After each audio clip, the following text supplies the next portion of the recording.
When a car manufacturer introduces a car to the US market, kinda have to make the name relatable. Hyundai just couldn't name it after any old hobby or food.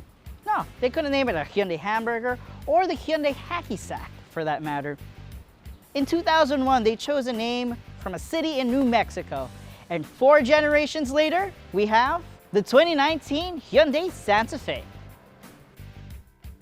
2019 sees an all-new Hyundai Santa Fe, and all new about it too is the styling. Most importantly, right here in front. Now, Hyundai carries on the Fluidic 2.0 design, but introduces this new design language, which actually Hyundai shares among the product line. But what's more important are these. These are actually the headlights, not this. This confuses people because the traditional design calls for the headlights to be up here. This is actually a daytime running lamp, which is also made up of LEDs, but your headlights are LED projectors with dynamic bending. So yes, the Santa Fe is all new for 2019, but this profile truly yells Santa Fe. What I love is this center line which swoops from headlight to taillight, making it look a little lower. But don't worry, the ride height of the Santa Fe is a little lower than your typical SUV. That's all right, because I guess the most off-road you're gonna take your Santa Fe on is probably the rumble strips along White Plains. The rear of the Santa Fe looks like an updated version of a previous generation, but the good thing is it has more of a European hue. These taillights, which are made of LED, look like they're about to jet this SUV off into space, but you still also have this urban sportiness spoiler going on up in here. But you don't really buy a Santa Fe for just its looks. You also buy it for its space. Now, the trunk of the Santa Fe is big enough to haul, I guess, a cameraman, their Pelican case, and a sound guy. Get the heck out of there. Come on! Lie the seats down on the second row and you get an even flat space all the way up to the front row, which, again, can probably take a small mattress.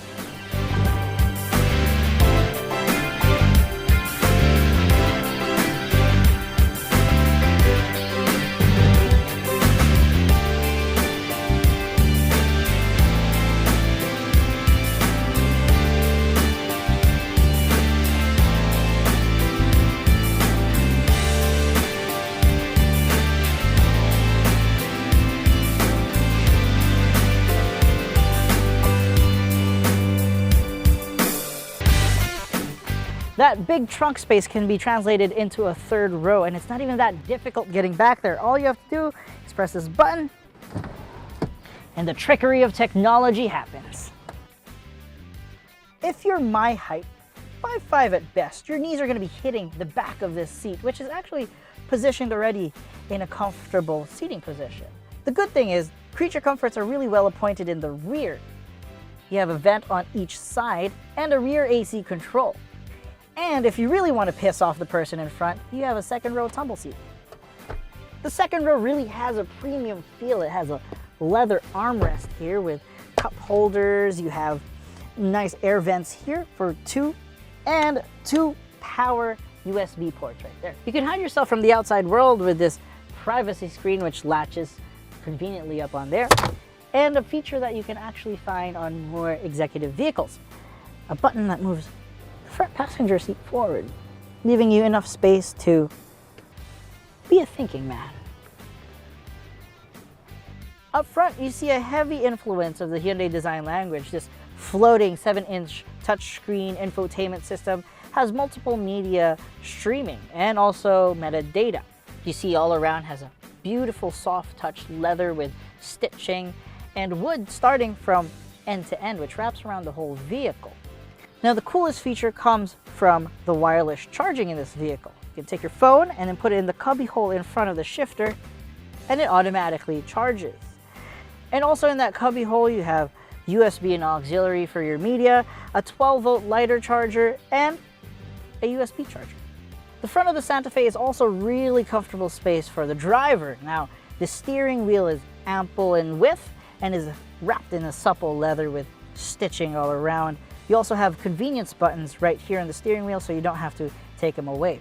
The instrument cluster is a 7-inch TFT screen, giving you all the information that you'll ever need, never taking your eyes off the road.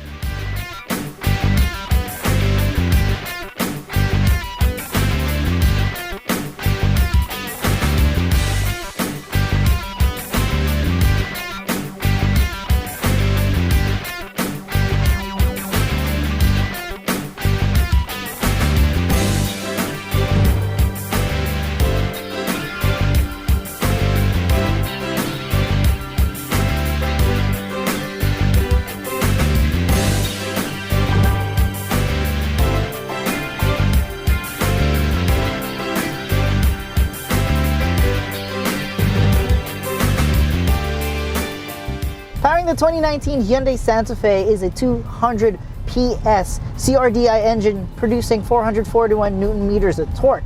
That means that's a lot of power going to all four wheels, but it's not going to all four wheels. It's only going to two wheels, since we have a single variant for the Philippines that only comes in two-wheel drive. Now, you can alter the driving characteristics with the 4 drive modes, namely you have Comfort, Eco, Sport, and Smart. Now, Smart is the one that I have it on right now, and it's gladly doing 7.5 kilometers per liter mix driving. Right now it's on EDSA at about 257 in the PM.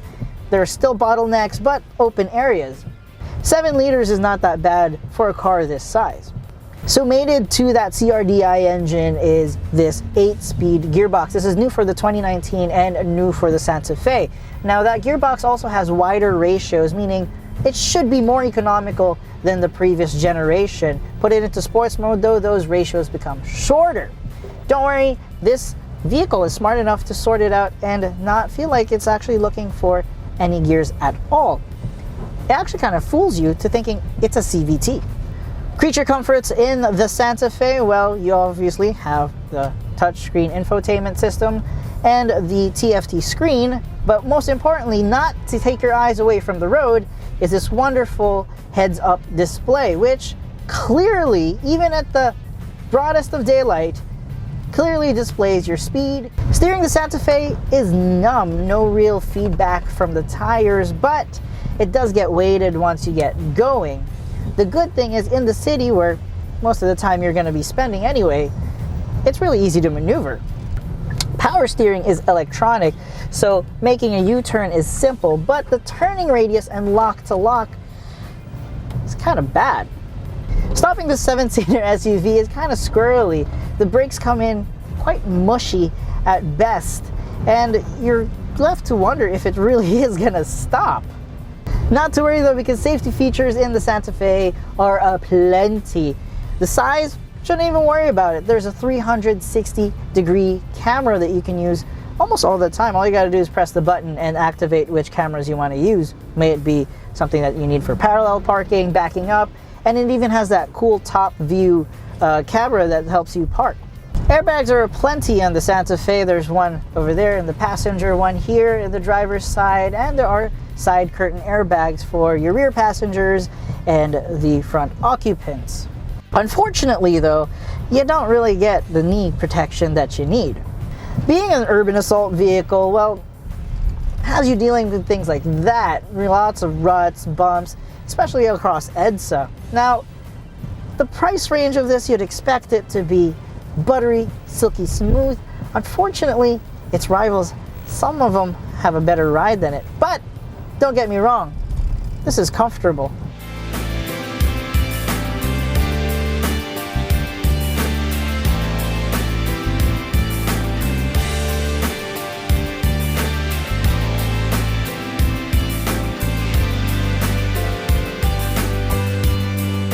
Being a mid-size SUV in this market will give the Santa Fe kind of a hard time because its competition kind of comes in at a lower price point, but is packed with a little more features. Will the luxury and will the styling get you to buy it? I don't know. But it's the little things that count that will kind of turn you off. Like for example, when you raise the third row seats, the carpet in the cargo doesn't really fit in the cargo anymore. But aside from all those quirks, at the end of the day, it is still a Hyundai and it is still a Santa Fe. and it wouldn't be around for 4 generations if it didn't work.